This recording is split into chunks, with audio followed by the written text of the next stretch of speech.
Picture this. You're born in the year 1200, and the moment you take your first breath, you're already fighting for your life. Not against enemies with swords or disease-ridden rats, but against something far more terrifying. The simple act of existing as a baby in medieval times. Here's a statistic that will make your blood run cold. If you were born in medieval Europe, you had roughly a 30% chance of dying before your first birthday. That's right. Nearly 1 in 3 babies didn't make it to see their first year. But that's just the beginning of this nightmare. The medieval world was a death trap specifically designed to eliminate the smallest and most vulnerable members of society. Every single day was a gauntlet of deadly challenges that would make modern parents lose sleep for months. From the moment of birth, medieval babies faced odds so stacked against them that survival wasn't just unlikely, it was miraculous. But here's what's even more disturbing. The methods parents used to try to keep their babies alive were often more dangerous than the threats themselves. Medieval child-rearing practices were a bizarre mixture of superstition, desperation, and medical knowledge that was not just wrong, but actively harmful. You think you know what it means to worry about a child's safety? Wait until you hear about the medieval practice of overlaying and why it became such a common cause of infant death that the church had to intervene. Or the terrifying reality of medieval wet nurses who held the power of life and death over noble children. If you're already horrified by what you're hearing, smash that like button, because this is just the tip of the iceberg. And make sure to subscribe, because we're about to dive deep into the darkest corners of medieval childhood. And trust me, you won't want to miss what's coming next. The survival of medieval babies wasn't just about luck or divine intervention. It was about navigating a world where every decision could mean the difference between life and death, where the wrong choice about feeding, sleeping, or even naming your child could have fatal consequences. But before we reveal the most shocking survival strategies medieval parents used, we need to understand the enemy they were fighting against. The medieval world had developed what can only be described as a perfect storm of baby-killing conditions, and the numbers are absolutely staggering. Let's start with the brutal mathematics of medieval infant mortality. In medieval England, if 100 babies were born, only 70 would survive to their first birthday. Of those 70, only 50 would make it to age 10. By age 20, you'd be lucky if 40 of the original 100 were still alive. These weren't just statistics. They were families destroyed, lineages ended, and dreams crushed on a massive scale. But what made medieval times so deadly for babies? The answer lies in a perfect storm of factors that created what historians now call the childhood mortality crisis of the Middle Ages. First, there was the issue of birth itself. Medieval women gave birth without any understanding of hygiene, sterilization, or proper medical care. Midwives, while well-intentioned, often made fatal errors that would seem obvious to us today. They would assist multiple births without washing their hands, use contaminated instruments, and follow practices that actively introduced infections into the birth process. The mortality rate for mothers was also catastrophic. Approximately 20% of women died in childbirth. This meant that countless babies were born as orphans, immediately placing them at an enormous disadvantage in a world where maternal care was literally the difference between life and death. Then there was the housing situation. Medieval homes were death traps for infants. Most families lived in single-room dwellings with no proper sanitation, no windows, and no way to control temperature. Babies slept in beds with their parents and siblings, leading to the horrifying practice of overlaying, accidental suffocation, that was so common, it became a recognized cause of death. The floors were covered in rushes that hadn't been changed in months, creating breeding grounds for bacteria and parasites. Smoke from cooking fires had no proper ventilation, filling these cramped spaces with toxic fumes that were particularly dangerous to developing lungs. Food security was another nightmare. Famines were regular occurrences, and when food became scarce, babies were often the first to suffer. Breastfeeding mothers couldn't produce adequate milk when they themselves were starving, and there were no safe alternatives to breast milk. Here's a question for you. What do you think was the single most dangerous thing about being a baby in medieval times? Drop your guess in the comments below and let me know where you're watching from. I'm curious to see how many of you can guess what's coming next. But perhaps the most terrifying aspect of medieval baby survival was the complete lack of medical knowledge about infant care. Medieval parents didn't understand concepts that seem basic to us today. The importance of clean water, proper nutrition, temperature regulation, or recognizing signs of illness. Instead, they relied on practices that were not just ineffective, but actively harmful. They would feed newborns honey, wine, or other foods that could be fatal to developing digestive systems. They would use lead-based cosmetics and treatments that caused poisoning. They would interpret normal baby behavior as signs of demonic possession or divine punishment. The result was a society where having a baby was essentially a gamble with death, and the house always had the advantage. But some babies did survive, and the strategies their parents used reveal just how resourceful and desperate medieval families became in their fight against these overwhelming odds. If you think the structural problems of medieval life were bad, wait until you hear about the diseases that specifically targeted babies and young children. These weren't just occasional threats, they were constant, lurking dangers that could strike at any moment and kill within days or even hours. The Black Death gets all the attention when we talk about medieval diseases, but for babies, there were far more immediate and consistent threats. Let's start with the one that terrified medieval parents more than any other, the sweating sickness.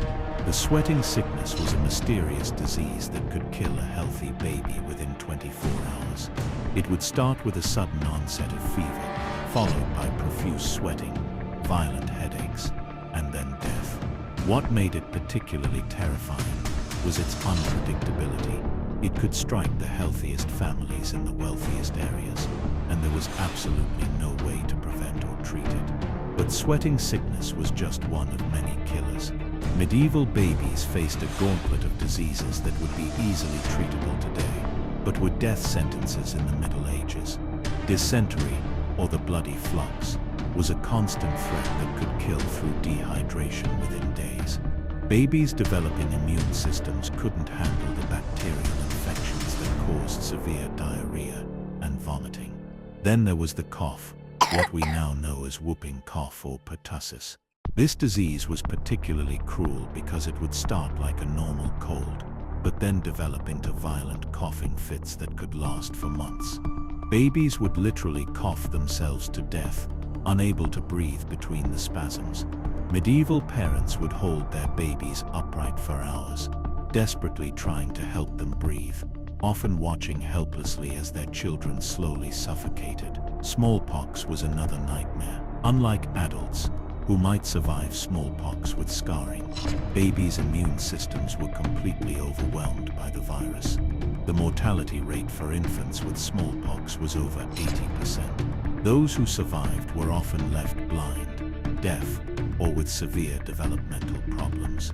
But perhaps the most insidious killer was something called the wasting disease, a catch-all term for various forms of malnutrition and failure to thrive. Medieval parents didn't understand that babies needed specific nutrients for proper development. They would watch their children slowly waste away, becoming thinner and weaker despite their best efforts to feed them. Before we continue with the most shocking disease of all, take a second to hit that subscribe button if you haven't already.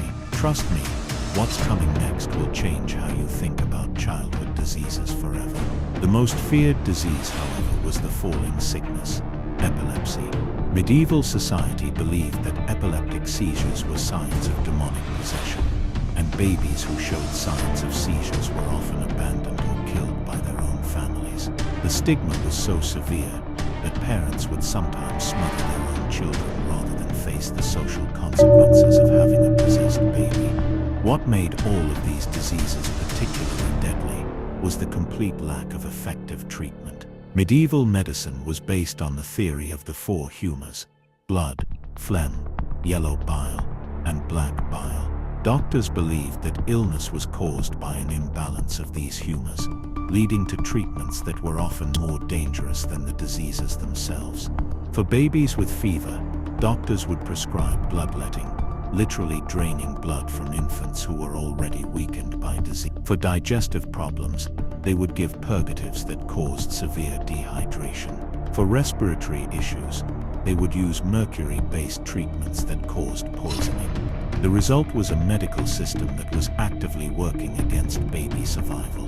Parents had to choose between doing nothing and watching their children die, or seeking medical help that might kill them faster. It's no wonder that many turned to superstition and folk remedies, some of which were surprisingly effective, while others were just as deadly as the diseases they were trying to cure. But diseases weren't the only threat medieval babies faced. The very food they ate, the water they drank, and the air they breathed were all contaminated with dangers that their parents couldn't see or understand. Imagine trying to keep a baby alive when every single thing they put in their mouth could kill them. That was the reality for medieval parents who lived in a world where food safety, water quality, and environmental hazards were completely beyond their control or understanding. Let's start with the most basic need: milk. For babies who couldn't breastfeed or whose mothers had died, the alternatives were terrifying. Cow's milk was often contaminated with bacteria that caused severe digestive problems. Goat's milk was sometimes available, but it was expensive and not always safe. Some desperate parents would try to feed babies ale or wine, believing that the alcohol would provide nutrition and prevent disease. But even breastfeeding, the safest option, came with its own set of medieval dangers. Wet nurses, women hired to breastfeed other people's babies, were a common solution for wealthy families, but they introduced a whole new set of risks. Medieval wet nurses were often poorly paid peasant women who might be malnourished themselves, unable to produce quality milk. Worse, they might be carrying diseases that could be transmitted through breastfeeding. There were also moral concerns about wet nurses that seem bizarre to us today. Medieval people believed that personality traits and moral characteristics could be passed through breast milk. A baby nursed by a woman considered to be of poor character might absorb her negative qualities. This led to elaborate screening processes for wet nurses, focusing more on their moral reputation than their health or ability to produce milk. The introduction of solid foods was another minefield. Medieval parents had no understanding of food safety, bacterial contamination, or proper nutrition for developing babies. They would give infants bread soaked in wine, honey, which can contain botulism spores deadly to babies, and various herbal concoctions that were supposed to promote growth, but often caused poisoning. Food storage was a constant problem. Without refrigeration, food spoiled quickly, and families had no way to tell if something was safe to eat. Moldy bread, rancid meat, and spoiled milk were common parts of the medieval diet. Adults might survive eating contaminated food, but babies developing immune systems couldn't handle the bacterial load. Here's something I want you to think about. What's the most dangerous thing you've ever fed a baby? Drop your answer in the comments, and while you're down there, smash that like button if you're learning something new about medieval life. Water was perhaps the most dangerous daily necessity. Medieval towns and cities had no sewage treatment, and human waste was often dumped directly into the same water sources used for drinking. Rivers, wells, and ponds were contaminated with bacteria, parasites, and toxic substances that could cause severe illness or death. Parents would often give babies ale or wine instead of water, believing that the alcohol would kill harmful substances. Sometimes this worked, but it also meant that babies were being regularly dosed with alcohol, which could cause its own set of problems, including developmental issues and increased susceptibility to disease. The air itself was dangerous. Medieval homes were filled with smoke from cooking fires, candles, and oil lamps. There was no proper ventilation, and babies would spend their days breathing in toxic fumes. In winter, when windows and doors were sealed tight, the air quality became so poor that it could cause respiratory problems and weaken immune systems. Lead poisoning was another hidden killer. Medieval pewter dishes and cups contained high levels of lead, and babies who ate or drank from these vessels would slowly accumulate lead in their systems. The symptoms, developmental delays, seizures, and behavioral problems, were often attributed to other causes, and the poisoning would continue until the child died or suffered permanent damage. The very toys and objects that babies played with were dangerous. Painted toys contained lead-based paints.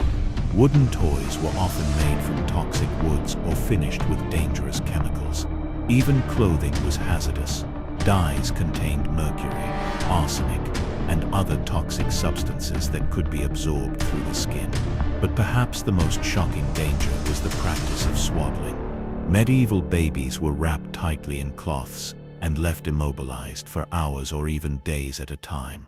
This was supposed to help their limbs grow straight and prevent them from hurting themselves, but it often led to overheating, circulation problems, and increased risk of sudden infant death syndrome. The environmental hazards extended beyond the home. Medieval cities were incredibly dangerous places for babies. Streets were filled with human and animal waste, creating breeding grounds for disease. Animals roamed freely, and babies could be trampled by horses or attacked by dogs. Buildings were poorly constructed and could collapse without warning. Even the countryside wasn't safe. Babies could be exposed to dangerous plants, contaminated water sources, and extreme weather conditions. Wild animals were a constant threat, and there was no way to quickly get medical help if something went wrong. Now that we understand the threats medieval babies faced, let's examine how parents tried to protect their children. Some of these strategies were surprisingly effective, while others were so dangerous that they probably killed more babies than they saved. Medieval parents weren't monsters. They loved their children just as much as modern parents do. But they were working with a combination of folk wisdom, religious beliefs, and medical knowledge that was often completely wrong. The result was a set of child-rearing practices that ranged from brilliant to bizarre to downright deadly. Let's start with the good strategies. Some medieval parents developed remarkably effective ways to keep their babies alive.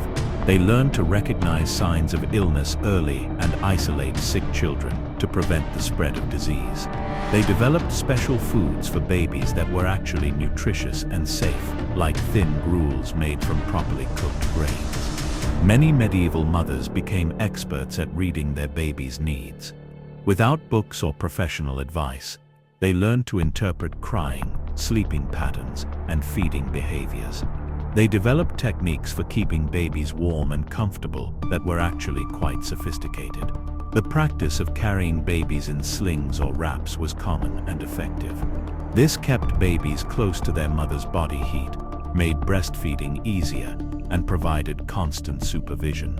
Modern research has shown that this type of close contact is actually beneficial for infant development.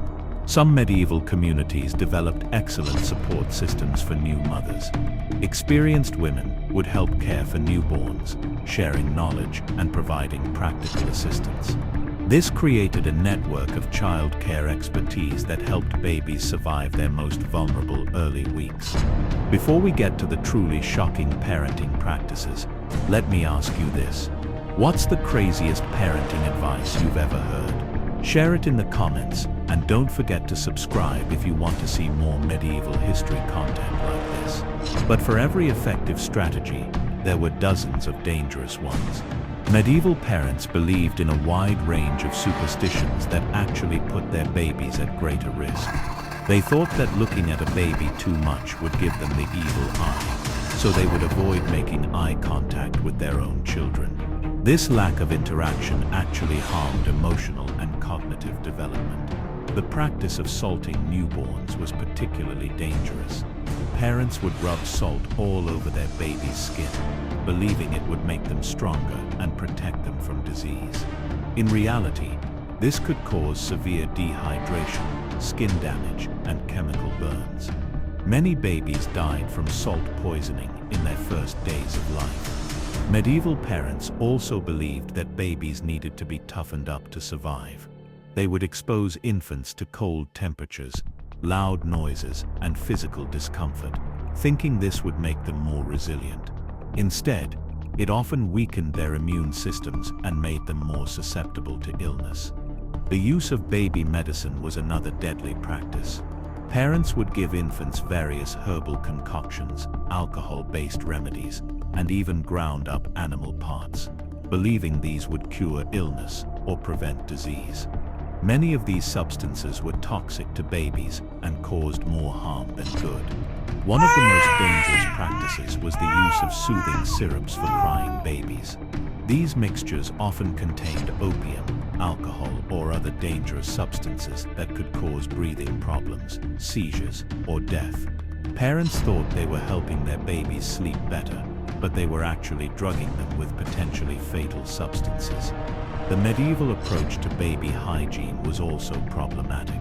Parents believed that washing babies too frequently would make them weak, so they would leave them unbathed for weeks or even months.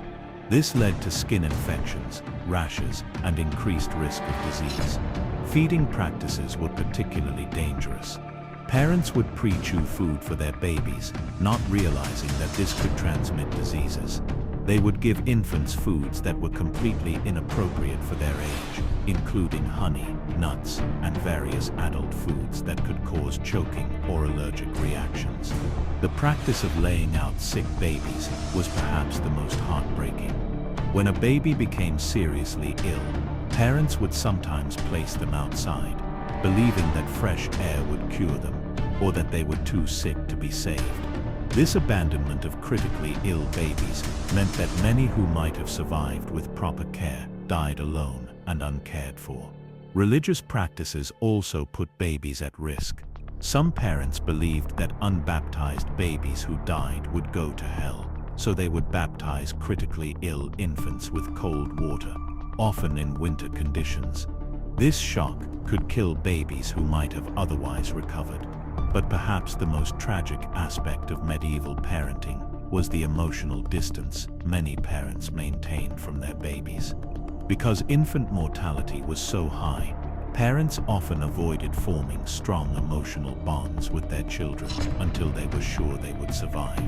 This emotional neglect may have contributed to developmental problems and reduced babies' will to live.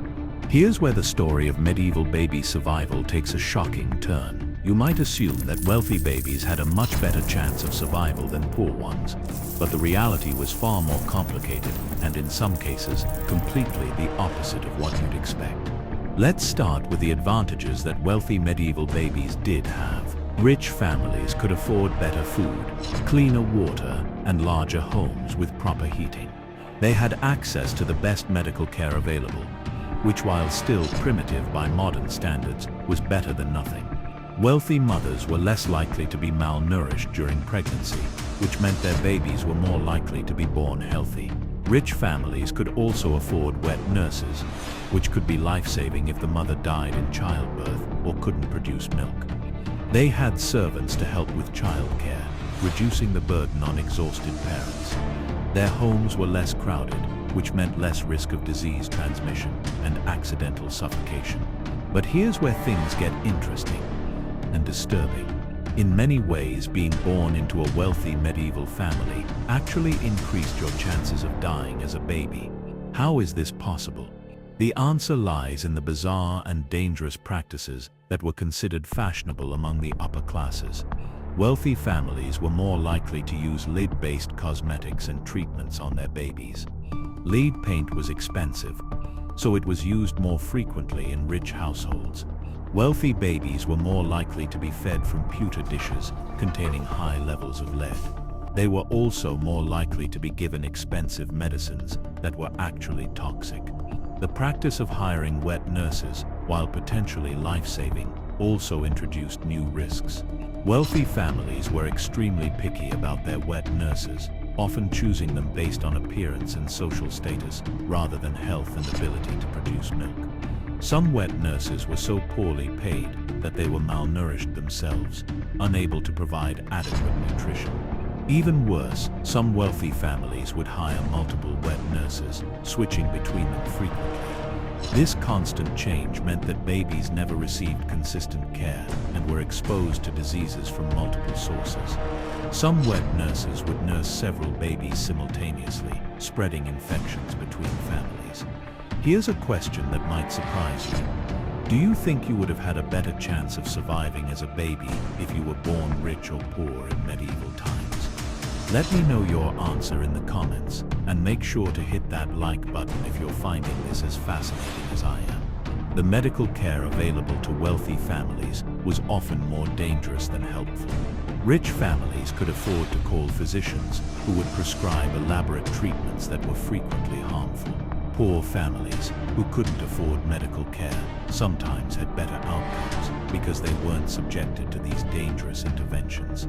Wealthy babies were also more likely to be separated from their mothers for extended periods. Rich women were expected to return to their social duties quickly after giving birth, so their babies were often cared for by servants or wet nurses. This separation meant less breastfeeding, less maternal bonding, and reduced ability to monitor the baby's health. The diet of wealthy babies was sometimes more dangerous than that of poor babies. Rich families could afford exotic foods, spices, and imported ingredients that might be contaminated or inappropriate for infants. They were more likely to give their babies wine, honey, and other substances that could be harmful. Poor families, on the other hand, had some surprising advantages. They were more likely to breastfeed their babies themselves, which provided better nutrition and stronger immune protection. They couldn't afford dangerous medical treatments, so they relied on folk remedies that were sometimes more effective than professional medicine. Poor babies were also more likely to be kept close to their mothers, providing constant supervision and immediate response to problems.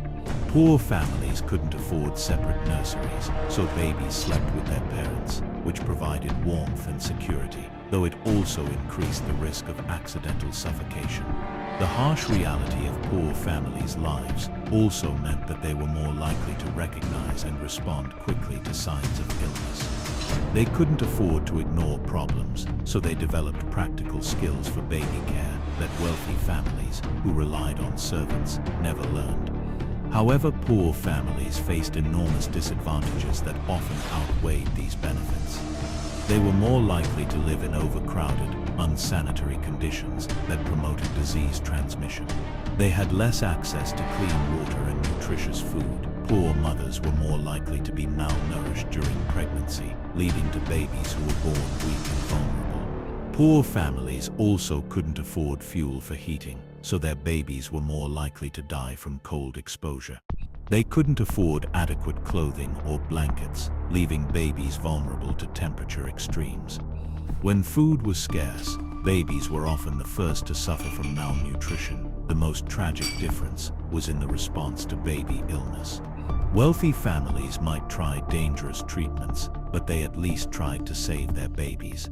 Poor families sometimes had to make horrible choices about which children to save when resources were limited.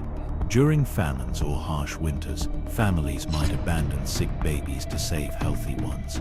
The social pressure on different classes also affected baby survival. Wealthy families were expected to produce heirs, so they would go to extreme lengths to keep babies alive, sometimes using treatments that were more harmful than helpful. Poor families were under different pressures. They needed children who could work and contribute to the family's survival, so they might neglect babies who seemed unlikely to thrive. After hearing about all these dangers, you might wonder how any medieval babies survived at all, but some did. And their stories reveal the incredible resilience of human life and the extraordinary lengths some parents went to protect their children. The babies who survived medieval times weren't just lucky. They were the beneficiaries of a combination of factors: good genetics, devoted parents, supportive communities, and sometimes pure chance. By examining what made these survivors different, we can understand what it really took to beat the odds in medieval times. First, let's talk about the importance of the first few weeks of life. Medieval babies who survived their first month had dramatically better chances of reaching adulthood. This critical period was when most of the deadliest threats, birth complications, initial infections, and feeding problems would typically strike. Parents who could keep their babies alive through this danger zone had won the first major battle. The most successful medieval parents were those who combined practical knowledge with superstition in effective ways. They learned to recognize early signs of illness and respond quickly. They developed feeding schedules that worked for their individual babies. They created safe sleeping environments and maintained consistent routines. Some medieval communities developed remarkably effective child-rearing practices. In certain regions, infant mortality rates were significantly lower than the medieval average. These communities had learned, through trial and error, which practices worked and which didn't. They passed down this knowledge through generations of mothers and midwives. The role of grandmothers and experienced women was crucial. In families where grandmothers survived to help with childcare, baby survival rates were much higher. These women had learned from their own experiences and could provide practical advice, emotional support, and hands-on help with baby care. Before we reveal the most amazing survival story, I want to ask you, what do you think was the single most important factor in a medieval baby's survival? Share your thoughts in the comments, and if you're enjoying this deep dive into medieval life, make sure you're subscribed for more historical content like this. Breastfeeding was absolutely critical for survival. Babies who were successfully breastfed for at least 6 months had survival rates that were dramatically higher than those who weren't. Medieval mothers who were able to produce adequate milk and who understood the importance of exclusive breastfeeding gave their babies the best possible start in life. The timing of birth also mattered enormously. Babies born in spring or early summer had better survival rates than those born in winter. This was because mothers had access to fresh food during pregnancy. Babies weren't immediately exposed to harsh weather, and the warmer months provided better conditions for recovery from birth. Geographic location played a huge role in survival. Babies born in coastal areas often had better access to fish and seafood, providing important nutrients. Those born in areas with good water sources were less likely to suffer from waterborne diseases. Babies born in regions with strong trading connections had access to a wider variety of foods and materials. Some medieval babies survived because their parents made counterintuitive choices. Parents who ignored medical advice and trusted their instincts sometimes had better outcomes. Those who chose to breastfeed instead of using wet nurses, who kept their babies close instead of following social customs, or who used simple folk remedies instead of complex medical treatments, sometimes saved their children's lives. The most remarkable survival stories often involve parents who were willing to break social conventions to protect their babies. Some mothers would refuse to hand their babies over to wet nurses, even when their husbands demanded it. Some fathers would move their families to healthier locations, even when it meant financial hardship. Community support was often the difference between life and death.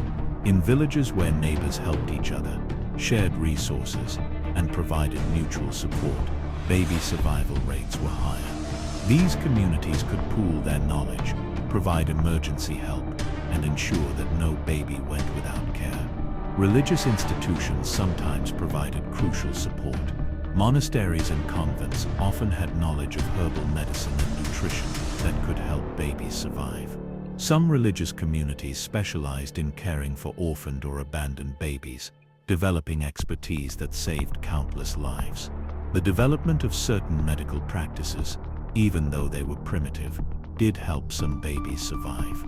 The use of herbal remedies, while often dangerous, sometimes included plants that had genuine medicinal properties.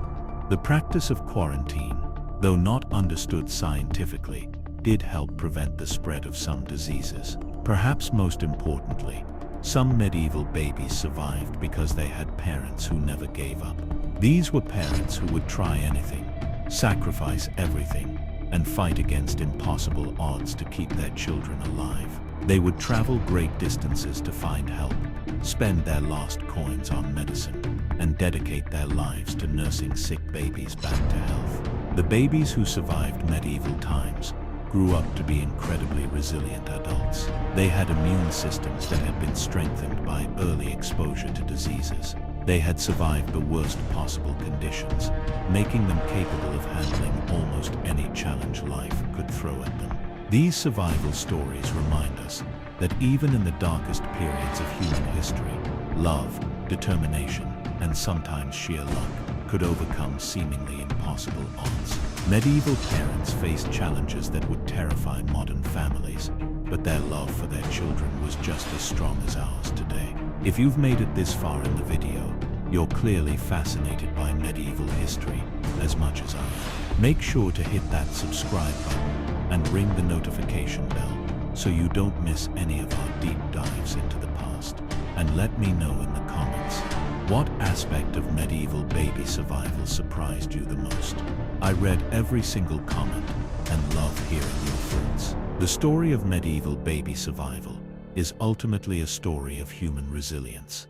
It's a reminder of how far we've come in protecting our children and how precious and fragile life has always been. These babies who beat the odds didn't just survive, they thrived, and their descendants are living today, carrying the genetic legacy of those who were tough enough to survive the medieval world. Every person alive today with medieval European ancestry is descended from babies who survived these impossible conditions. We are all the products of this incredible gauntlet of survival, the inheritors of the toughness and resilience that got our ancestors through the darkest and most dangerous period of childhood in human history.